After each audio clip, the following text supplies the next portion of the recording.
दक्ष police news, पहिले खाकी मग बाकी।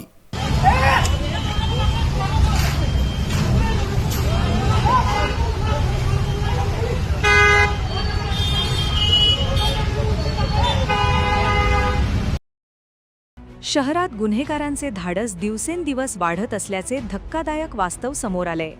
नाशिकच्या शांत समजल्या जाणाऱ्या इंदिरानगर परिसरात नशेत असलेल्या तरुणांनी एका नागरिकाला बेदम मारहाण केल्याची संतापजनक घटना घडली आहे। या भीषण मारहाणीमुळे परिसरात भीतीचे सावट पसरले असून स्थानिक रहिवाशांमध्ये तीव्र संतापाची लाट उसळली आहे। संबंधित दोन्ही तरुण मद्याच्या नशेत होते।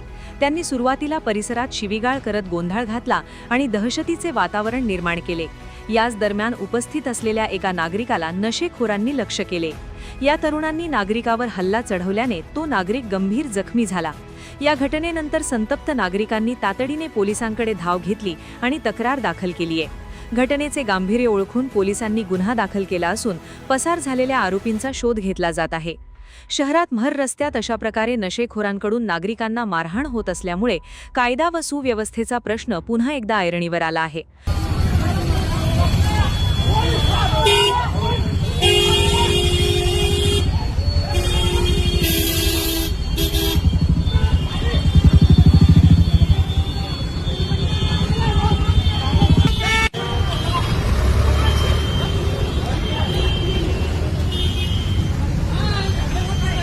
असंच गाडी इथं काहीतरी क्रॉसिंगवरनं झालं होतं ते.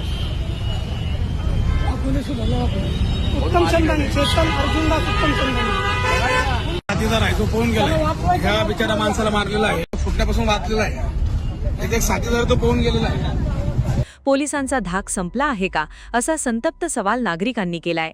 या गुंडांचा कायमचा बंदोबस्त करावा आणि परिसरात रात्रीची पोलीस गस्त वाढवावी अशी मागणी इंदिरानगरमधील रहिवाशांनी केली आहे।